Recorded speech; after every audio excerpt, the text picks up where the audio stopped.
and I can't welcome you here because you've been here far longer than me, but we've been announcing you as an entrepreneur, and that sounds like a term for someone who's very experienced in the commercial world, and your experience, I know, is immensely wide.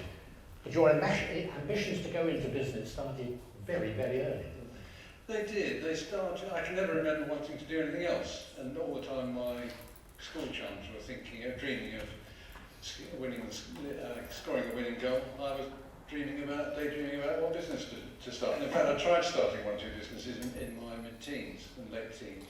When you were still at school? Yes, without much success, I have to say. But nonetheless, the idea was there, and I don't know where that came from, but ever since I started thinking about what I was going to do, it was business. And you clearly have an active mind, but you decided not to go to university. I decided not to go to university because I wanted to launch myself on the world of commerce. And that's what I decided to do. I by then had tried 2 or 3 more businesses. I hadn't got any money, so I thought I would go into accountancy, train as an accountant, as business education. So that was the education part of your life, Yeah. Training as an accountant. Correct. And you went into an accountancy firm, and I get the impression that you were spending a lot of your own time to study for accountancy. It wasn't just came naturally with the job. No, I wanted to get through the exams pretty quickly and get on and show the world of commerce how to do it. And so I spent a lot of time studying, and I passed the exams pretty quickly, and I qualified by the time I was 21. And that said, you were qualified, but that was only a means to an end. The whole idea of accountancy was because you were preparing yourself to set up businesses. Yes, that's correct. And I started looking at different businesses, and when I was courting Kate, we used to go and look at caravan sites.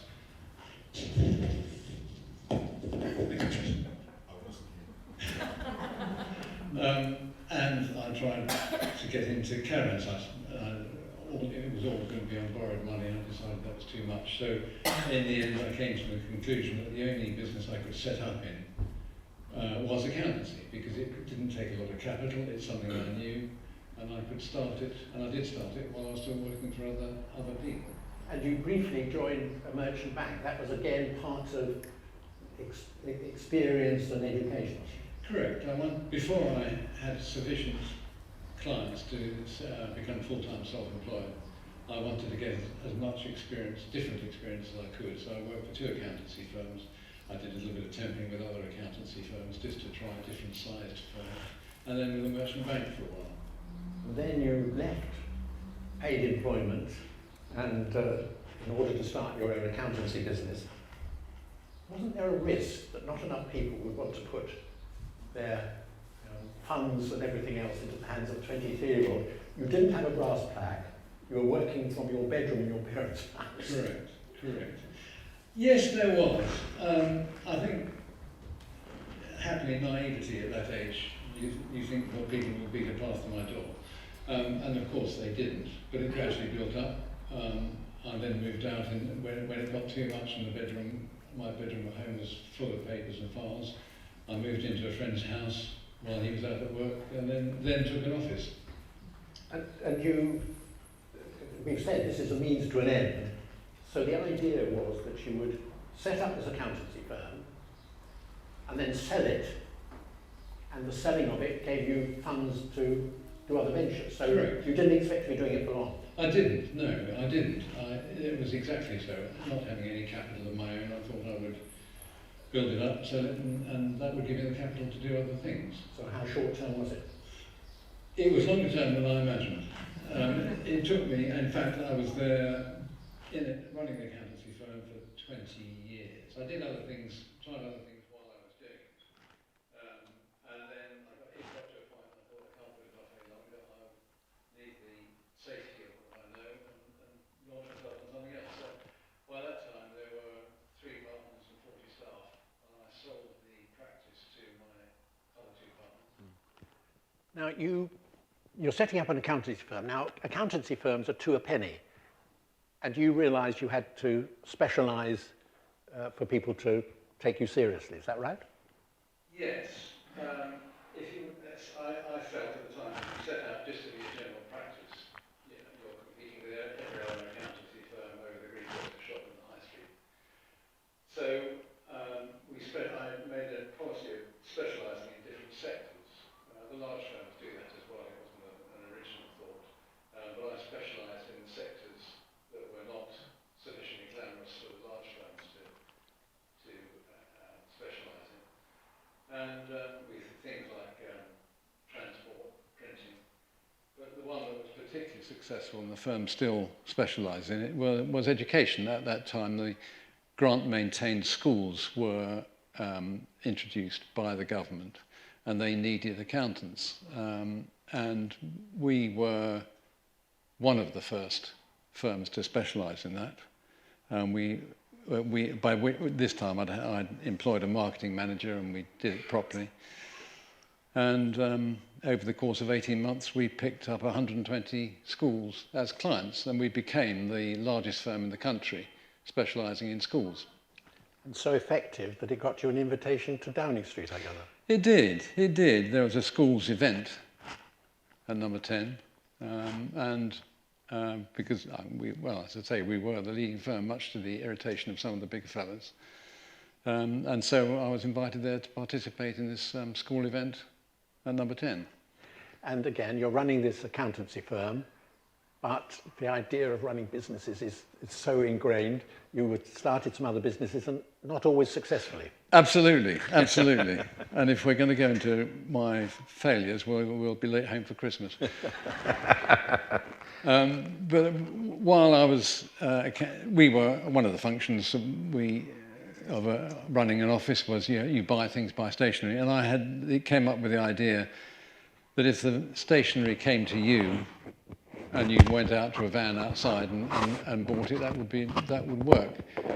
So I bought a very smart Mercedes van. I had it racked out, bought lots of stationery, employed somebody to do the selling, and it didn't work, and I lost a lot of money, and it was my own fault. I didn't do enough research. I didn't think it through. Didn't have a business plan, and anyway, it was an expensive lesson. Well, all these adventures sound great for a single man, but you were already married to Kate, and I think probably 2 babies by this time. Was she happy with all the risks you were taking? No. The reaction, she's just shaking her head. No, she wasn't. And I tended not to talk about new ideas at home because it made her very nervous and worried. I'm not surprised. So she wore a pair of blinkers and just looked straight ahead. And I learnt to keep my mouth shut at home.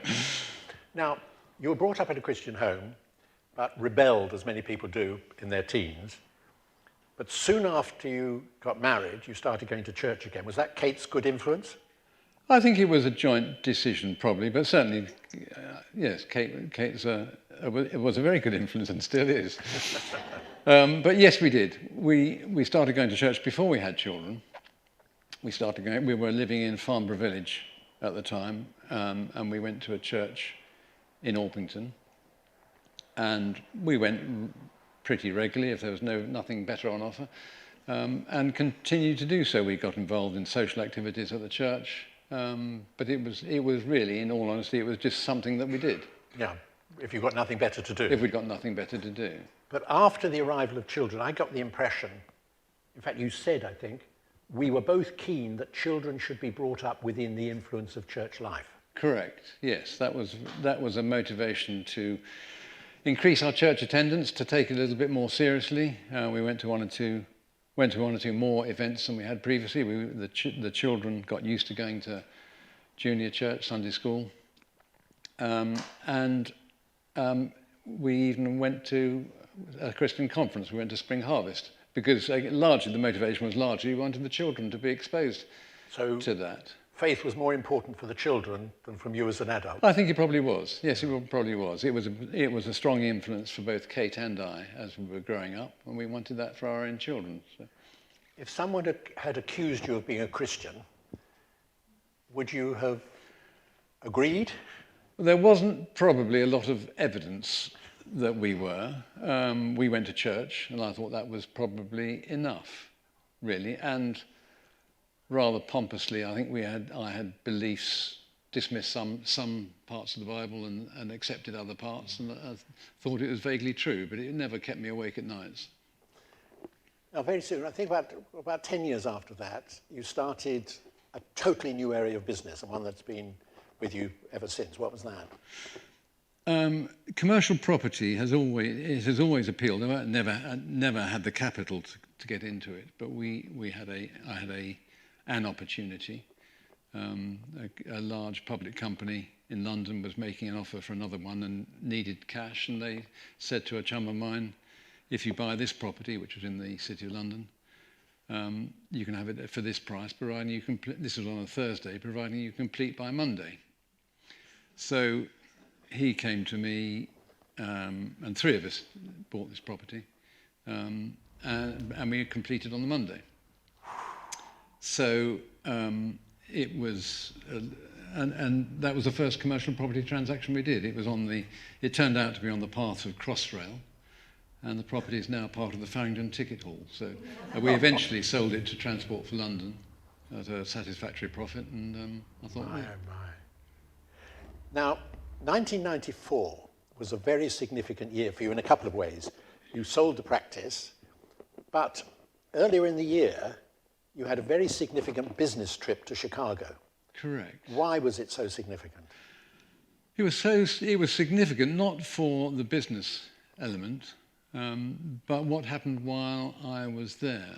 I was there over the course of a weekend, and I had taken a book to read. I'd finished it because I had a fair bit of time by myself.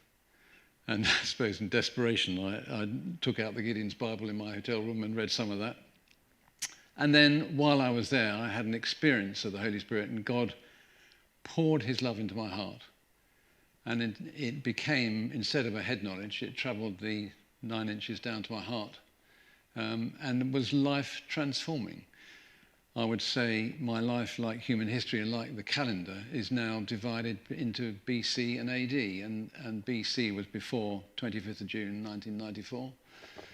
And how did that happen? Was it not just from reading the Gideon Bible?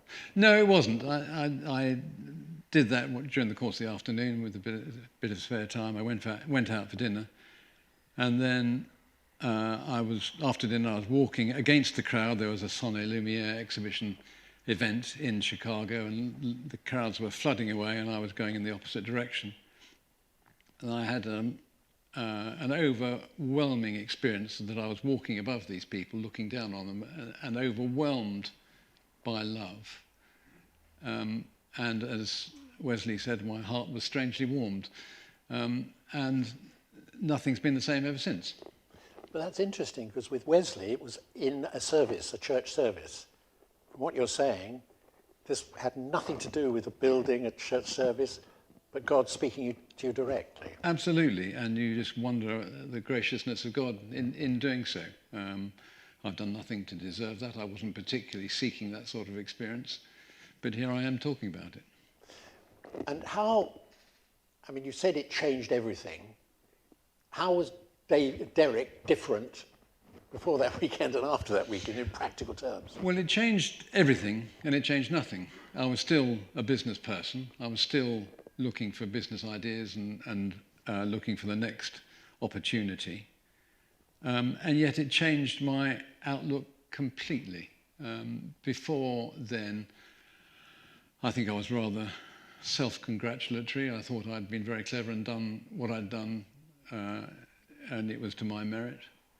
And I was selfishly ambitious as well. I wanted to keep on growing and get bigger and bigger, and my attitude was the way it was the world's attitude. But since then, everything I acknowledge, everything I have and everything I am comes from God, and it's by his grace alone that he's made me the way I am. He's made me interested in business and seeing opportunities, and I have continued to do that since then. But it's not for me anymore. Obviously, I have to earn a living. I have to, but and the way I never conducted business particularly ruthlessly, but I look back and shudder at some of the decisions I made and some of the my responses to people, particularly people I employed and suppliers and so on. And there are things there I regret. I don't spend a lot of time looking backwards, but that's all changed. But it can't change totally, can it? Because the bottom line is still important, isn't it? It is, but it's not, and it's not all important, though. I used to say to my staff in one particular venture, if all else fails, be honest. All else will fail, so be honest. And I don't want this to sound as if I'm blowing my own trumpet, but it was notable in a sector that we were in that as an organisation we were more honest than others. And when I ran serviced offices, you paid commission to introducers, and I was told that nobody else in the industry, when the client, when you increased their rent because they moved to a bigger office, went back to the agents and said, "Oh, we owe you some more money because." And one of the agents said, "Look, we give you opportunities first for new clients because you're the only person that comes and tells us that you owe us more money." You obviously, to be a success, you have to be driven, and you have to drive your staff in a way. You presumably you still did it. Was that a problem where they know you're a Christian? Oh, get off our backs. It's never been a Christian. It's never been a problem. I think it's been on occasions an object of curiosity. I mean, when I had the serviced offices, we had about 350 plus desk spaces, and each one had a Gideon's Testament, New Testament and Psalms in. And this so you mentioned service offices. Can you explain? Yes, we opened offices, took a lease on an office building, divided it up into different sized office buildings and let them out with the services of staff, a receptionist and secretary and IT and goodness knows what. People who were freelance or very small companies? Yeah, not necessarily very small companies, but big companies that had a project in your location. Yeah. And I started one. The first one was in Hemel Hempstead. The second one was in Chelmsford, and then Tunbridge Wells. Sorry, I interrupt just so we know what you're talking about. So you say when you came to that, that's where you put in those offices part of the fundamental services you were offering. It's not just phone and light and so on, but Gideon Bibles. Yes, absolutely, absolutely. And the staff questioned me particularly about that. Why were these New Testament and Psalms being put in every desk? Why did you think it's necessary to go and tell the introducers that we owe them some more money, others don't? And so on. So I had the opportunity to pray with a receptionist who had a bad back, and I said, "Can I pray for you?" And she looked very embarrassed and said, "Oh, okay then." And I prayed for her, and when I saw her later in the day, she said, "Don't be smug, but it worked." So we would use the term very often as Christians that you were witnessing. Yes. What do you see results? I can't say I saw huge transformations in a number of people, but I talked to a lot of people about my faith, and I believe that God uses that as a step along the road for different people, and you may never see the conclusion, but I believe that it raises questions in people's minds sometimes, and hopefully sets them on a path of finding out more. Yeah.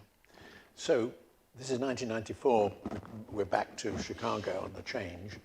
At the end of that year, you did something you planned 2 decades earlier and sold the firm to your partners.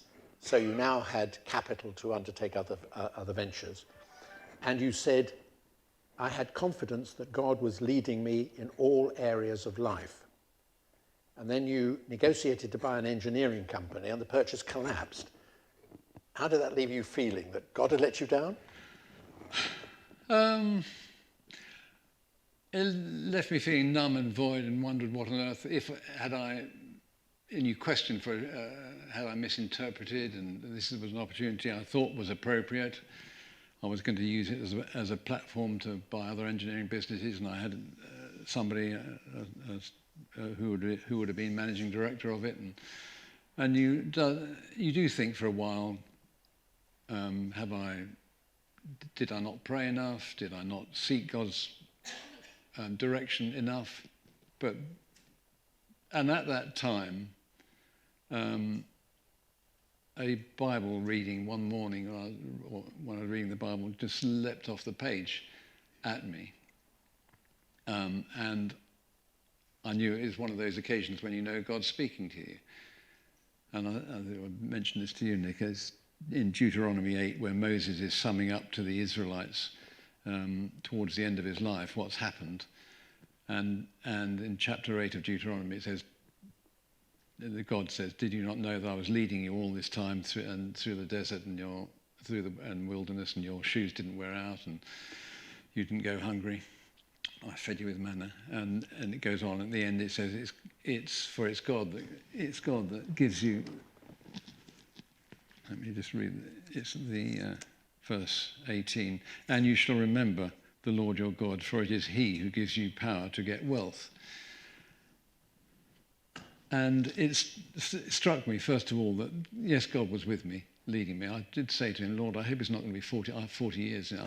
I'm in this wilderness."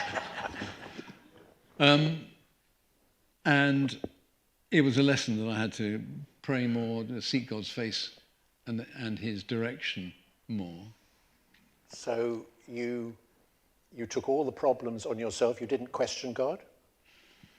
No, I don't think I did. I think I realised this was a decision I had made before my June experience, and I rather shrugged it off as. And I don't spend a lot of time looking backwards at mistakes. I tend to look forward for what's ahead. And the office buildings were quite successful, and you spread around the place. But the bank problems in 2008 caused you more difficulties. They did. And there was a lot. In 2008-9, the banking crisis caused lots of uncertainty for lots of people, and lots of people went into retreat. And I had an office at Chelmsford, and by way of example, it was 92% full, and within 3 or 4 weeks, it went to being 29% full. At 92%, I was making a lot of money. At 29%, I was losing my shirt. And it took a long time to rebuild that. And I made another mistake I made while I was doing that. Well, there were an increasing number of people doing serviced offices generally, and I wanted to specialise in sectors, and I looked at different sectors, and I tried to start a private hospital on the same basis that you're renting out space to medics instead of to office users. And I did a lot of research. I employed a consultant I found a property in which 3 other GP practices were located. I did a lot of research. I employed a manager, and we got the premises ready. The week that we were due to sign on the dotted line for the premises, I did some due diligence to make sure everything was still in place, and it was announced that week that the insurance companies, AXA, PPP, and the other insurance companies that provide private healthcare insurance, had been put under pressure by the big operators like BMI Healthcare and the like, who'd formed together and instructed the insurance companies not to take any new providers. I had to pull the plug on it. I had spent 18 months planning it. I had done a lot of research, a lot of work, and spent a lot of money. Subsequently, the Office of Fair Trading, it was reported to the Office of Fair Trading, they investigated and they found against the insurance companies, and they were penalised. But by that time, I was out of it and licking my wounds. Another area that you went into was gyms and health clubs. In fact, you started in Tunbridge, I think, then. Yes, started in Tunbridge, with a health club, which went well, and did a second one in Bedfordshire, and then a third one in Northamptonshire, and then a fifth one in Folkestone. Very successful, but And, well, yes, it was. It was. ended rather ignominiously for you, didn't it? It did end ignominiously for me. We went, it was the dot-com bubble when everybody went to the stock market at the time, and we went to the stock market and raised quite a lot of capital to do more, and we were looking at health clubs here, there and everywhere. I had started it with an acquaintance. I was the, if you like, the senior partner of the two of us, but once it became a public company, we were joint managing directors. Then Kate and I were away on a fortnight's holiday. And then while we were away, this chap had gone to the other directors and said, look, we only need one managing director. When Derek gets back, let's ask him to leave and I'll take it on.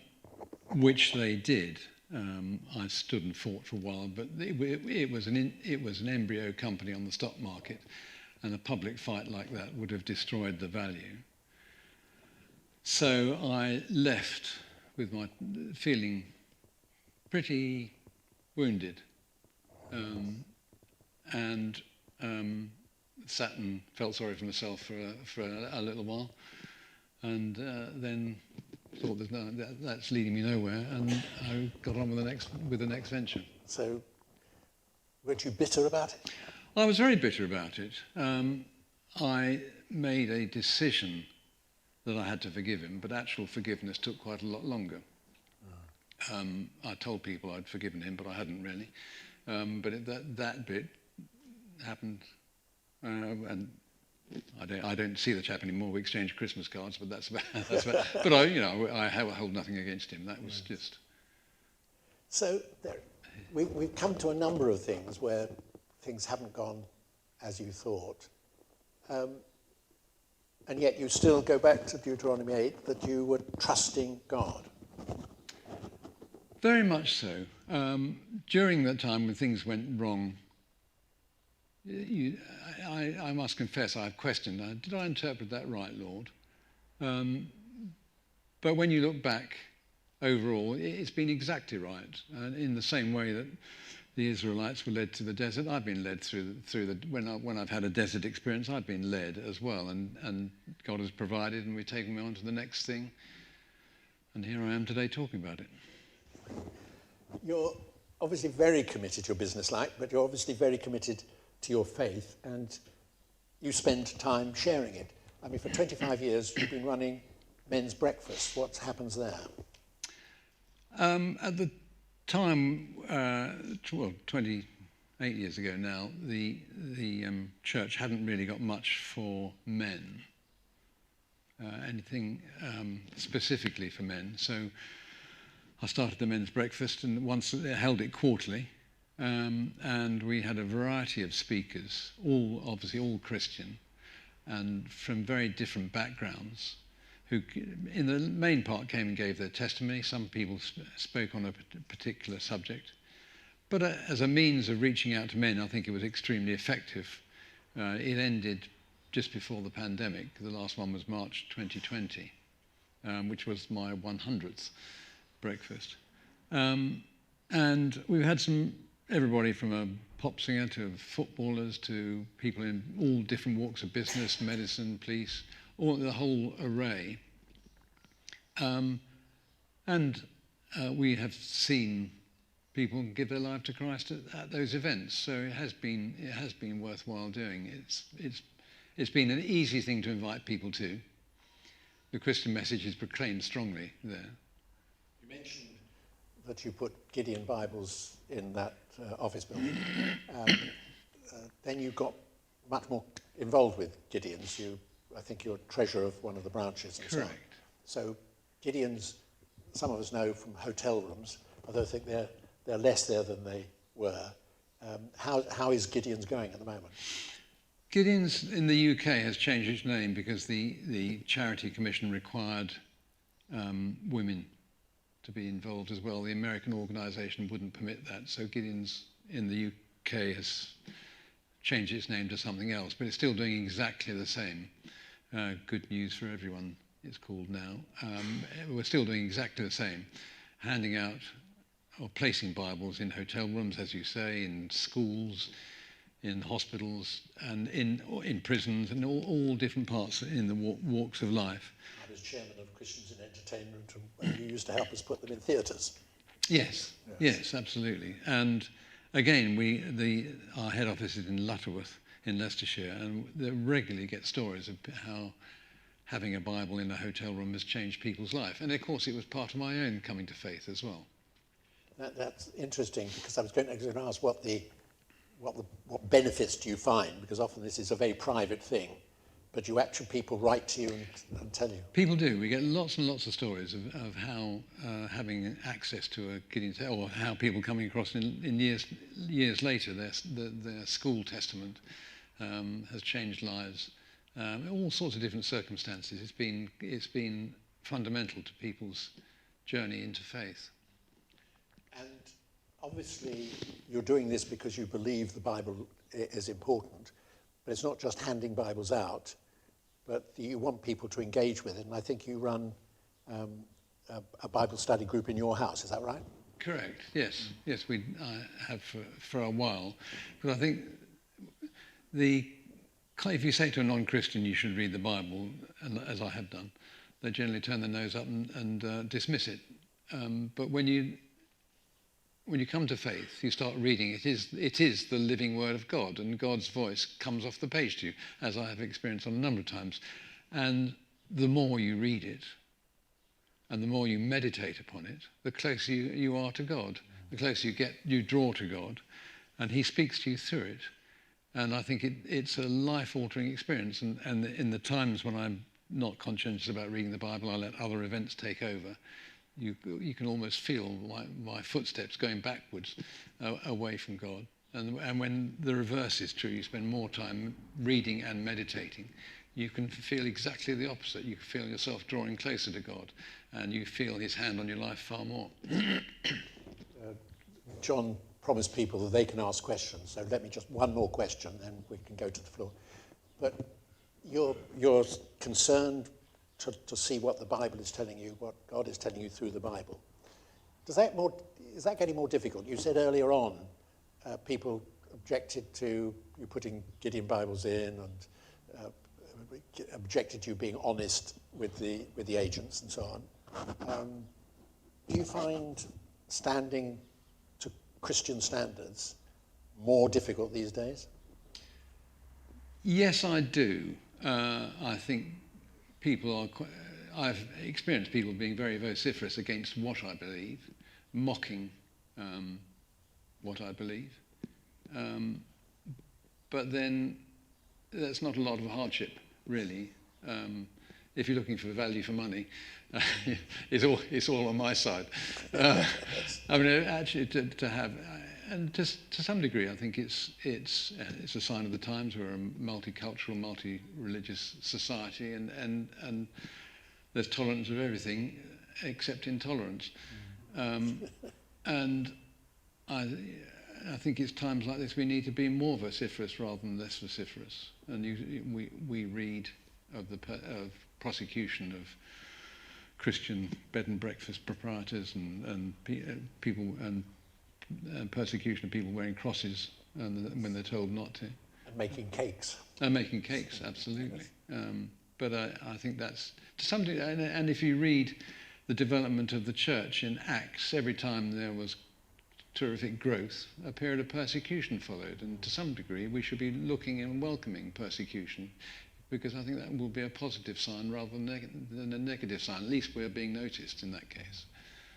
Derek, thanks very much indeed. I'll hand over to John. Well, thank you, Derek. That was really quite fascinating. In fact, it's ended a bit too quickly. Can I ask you a question about Chicago? Yeah. What was Kate's reaction when you got home? I think it was. Well, Kate had a similar sort of experience quite soon after I did, and I think she was broadly pleased.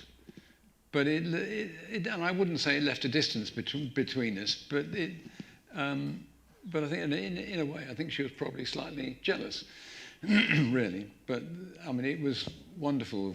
God's timing was perfect. But she had, as I say, a similar experience very soon after. You can say something if you want. Do you want to or not?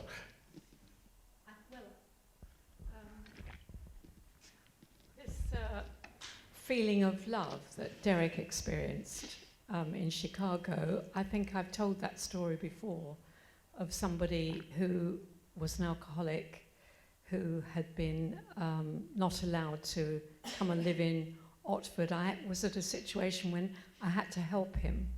And I didn't want to help him because I knew he had destroyed his family through his alcoholism. And I was talking to him by Sevenoaks station. He wasn't very well, and I didn't know what to do with him, really. And whilst I was talking, there was this amazing experience of love falling on him. Then I thought, yes, I know what to do with him. I'll take him to A&E down in Farnborough because that was a fairly safe place to take him. But so that experience that Derek had in Chicago of love is an amazing experience. And I'm sure other people in this church have had similar experiences as well. I'll drop that on you. Thank you very much for that. Does anybody else have a question they'd like to ask? You can always rely on Mike to get it going.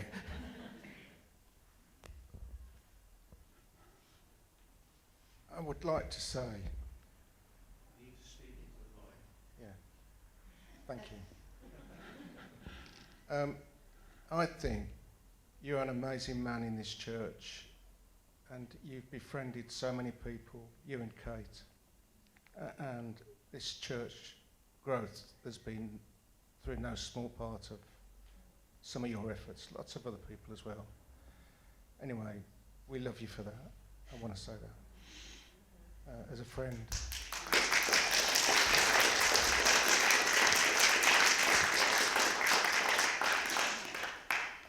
Uek. No. I value the friendship enormously. I'd like to ask you... I thought you were going to take it off me. I wondered what your ambition was now. I'm asking you, and I'm treading carefully because I know you've not had a good week of news, but I just wondered what your ambitions are from here.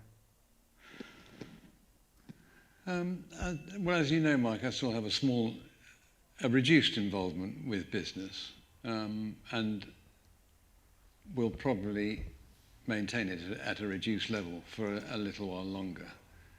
I mean, obviously, we have a commitment we have children and grandchildren who are time-consuming and demanding of time now, but I have ambitions for the church. There are things I want to see happen in the church, and bluntly, I'm open to how God wants to use me, really. I mean, as I have more time and available, I seek what it is that God, I ask him regularly what it is you want me to do. And I'm waiting for that to be told. Rosemary. Was it those experiences of love and so on that perhaps soon after you both got involved in Alpha courses, which have been such a blessing to the church?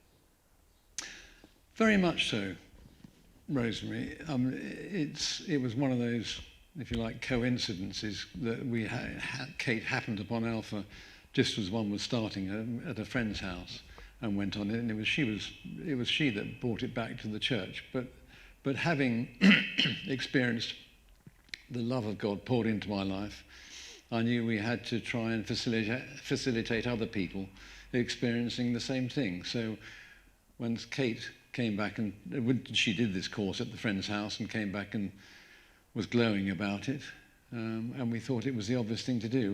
We had the first one at our house, as you will remember. And I can't remember how many people we had, but it was absolutely packed out. and then we had 1, 2 more at home, and then it spread it spread around the church. So yes, it was a privilege to be in the right. Kate was in the right place at the right time. Obviously, that was God's hand upon her, and it was a privilege to then to offer it to other people.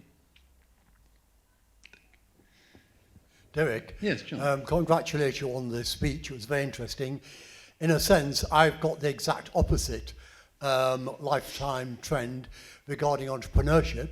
I worked for an investment bank for most of my life until I retired, and I spent my weekends building a property business, and we've continued buying properties. When I retired 20 years ago, I then became a full-time entrepreneur, and I'm still at 81, a full-time entrepreneur, and we're still expanding the business. So a different experience. I was very interested in what you said about the honourable treatment, because, I think we're buy-to-let landlords. We have a large number of tenants in the area, fairly high profile, so obviously we need to be quite careful. But I mean, there's a bad reputation for buy-to-let landlords, as Rackman many years ago, as you know. And our experience is the exact opposite. If you treat people incredibly well, then they stay for years. Many of our tenants stay till they die. We've got virtually 100% occupancy. Last week we had 26 people wanting one property. We did not go to a Dutch auction. We just simply chose whichever person. We've just taken one from Ukraine a few days ago. My family ran it for me, obviously, it's too big, and we've got accountants and lawyers. But it's very interesting, and I think the idea, if one is a Christian and one treats people with great respect, then it does play great dividends. I don't do it for that reason. I do it honourably. Myself, my family, particularly my young daughter, who runs most of the business for me, wouldn't feel comfortable otherwise. But actually, God is good. I mean, it does actually reward you for doing the right thing. And it has been successful, and we continue to expand. We're still buying properties. Thank you, John. Any other questions? Any other questions anywhere? Oh. You mentioned that that you. Hello. You mentioned during the conversation that you meditated on the Bible. Was there any particular form that your meditation took, or could you explain what you mean by meditation? I tend to, if I'm reading, as I am at the moment, reading through the New Testament, read a book and perhaps particular passages a number of times, because the more you read it, the more comes out to you. And I think if you just, as I have done in the past, just read the Bible, you don't remember what you have read. But if you go back, read it again, and then sit and think about the implications. And that before I start reading the Bible, I pray, I ask God to show me what it is He wants me to learn and to know from this reading. So, and having read it, particularly the second and maybe sometimes the third time, you think about it more and more. And Psalm 1, blessed is the man who meditates on the word of the Lord day and night. And I think, I try and read the Bible during the course of the day, early morning perhaps, and I try and read it last thing at night, because if you go to sleep with that on your mind, then odd things occur. I find odd things that come to me during the course of the night. So yes, I think you've just got to soak yourself in it, really. Thank you, Chris. Hello, Derek.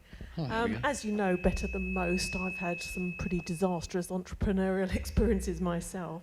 How do you, at great expense to myself, when you've had letdowns, disappointments, disasters, how do you get the courage to pick yourself up and carry on and try the next project? How does that manifest itself with you? For better or for worse, I'm the optimist.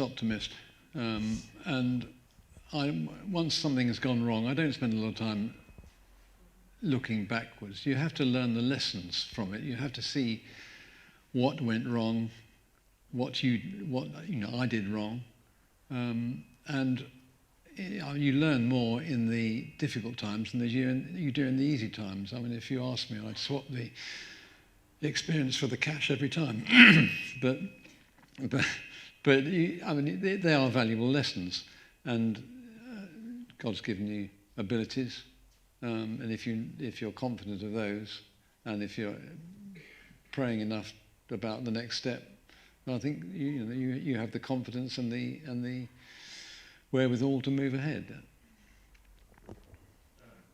I've got one. This one, is it on? Hello? Yeah. Tom, hi.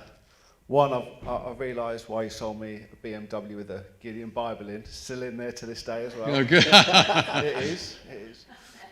You said before Chicago '94 you were going to church just because you just wanted your kids to come up with the faith. Yep. If you didn't have that experience, do you feel, even when your children had grown to an age where they could make this decision to go to church, do you feel like you would have kept going yourself if you hadn't had that experience?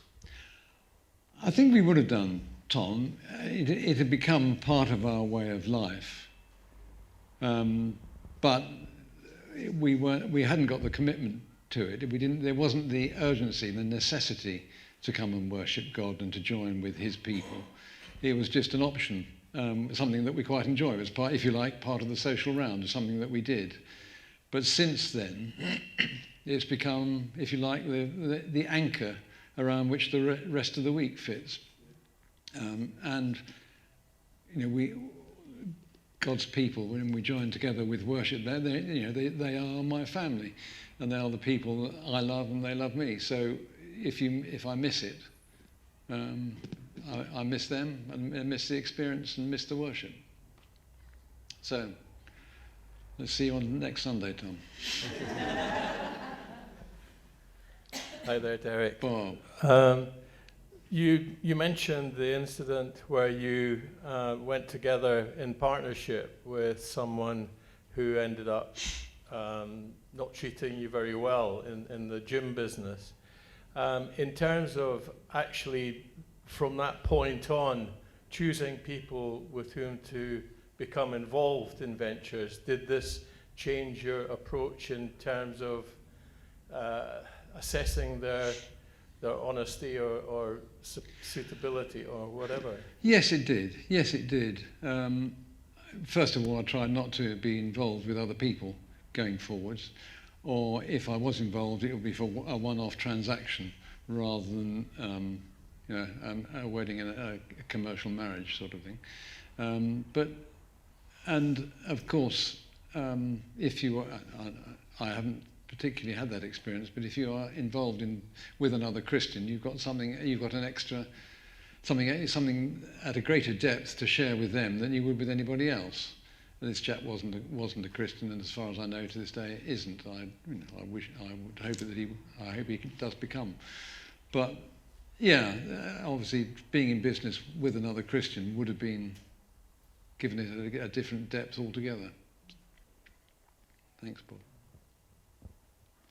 Anyone else?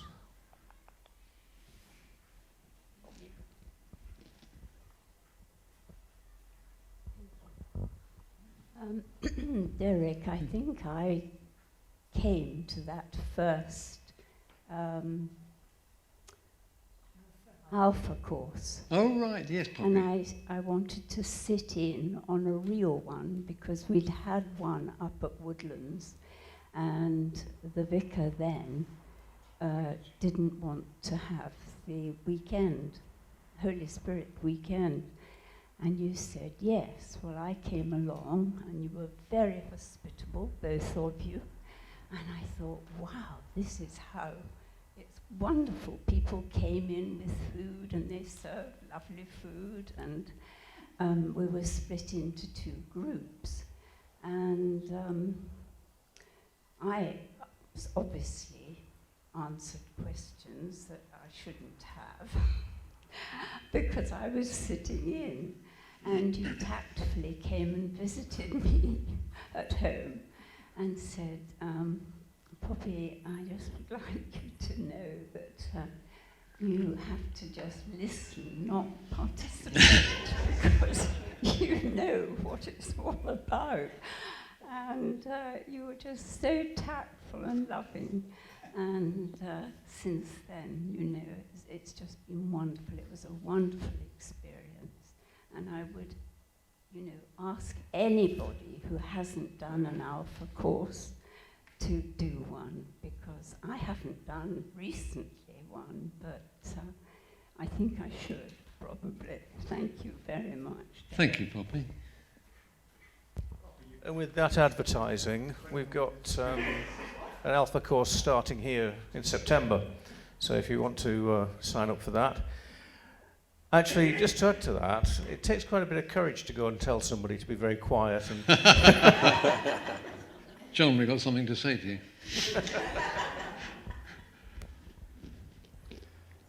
If you were addressing an audience of young Christian people who were keen on going into business and commerce, what advice would you give them?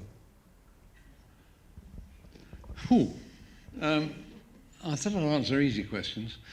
I think seek counsel from other Christians who've been in business. Spend a lot of time planning, exploring, investigating, and spend a lot of time in prayer as well.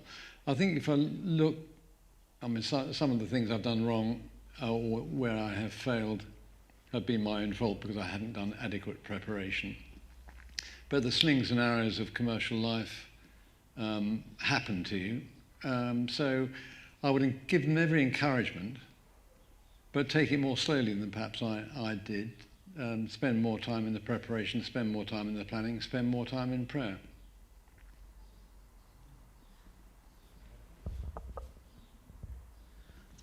anyone else? I'm certainly getting the exercise.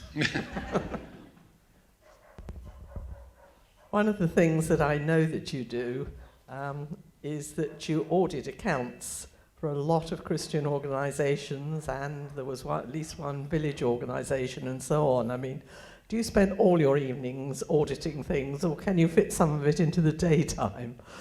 No, I don't. Thank you, Rosemary, and don't advertise that, please. I do it because I can. No, I don't. I do fit it into the daytime. I must confess, I have a chap that works for me only part-time still, and he's done some of it sometimes. So. Anyone else? When I was 18, I went on holiday to North Wales with 3 friends. We were all motorcyclists. And I wrote my motorcycle off and ended up in hospital. And it was the old style hospital. There were rows of beds either side. Each one had a cabinet. And on each cabinet was a Gideon's Bible, except mine. And the bed opposite was empty. And that Bible was really irritating me. I didn't usually read the Bible, but I wanted to. And I look back now and I realise that occasion, sitting in that hospital, feeling sorry for myself, reading John's Gospel, was God actually doing something, which culminated when I was 19 in becoming a Christian. So one of the things I discovered about Gideons is the amount of prayer that the Gideon people do when they put these Bibles out. So it is a tremendous resource, tremendous organisation. Thank you, sir. If there's anybody here who isn't yet a Christian and is thinking about it or is resisting it, what piece of advice would you give them? If you are feeling that you should be, that there's something missing, and if you are feeling something is niggling away at you, then it is God prompting you. I can assure you, it is God prompting you. So speak to a Christian friend and pray with a Christian friend, and then investigate how to go about reading the Bible so that it makes sense. But whatever you do, don't ignore it. It's a life-changing, life-giving experience. And just read one verse of Ephesians chapter 2. And you he made alive, who were dead in trespasses and sins, in which you once walked according to the course of this world. It's one of those experiences that you don't know how great it is until you've got it. and you don't know what you're missing out on, but you are. So investigate it. I pray that for everybody, we pray that for our family, we pray that for non-Christian friends, we pray all the time that people will feel prompted to investigate. Derek, it has been really good this evening. And actually this meeting, listening to you tonight, has been a real revelation, and I thank you for sharing so honestly and openly. Thank you.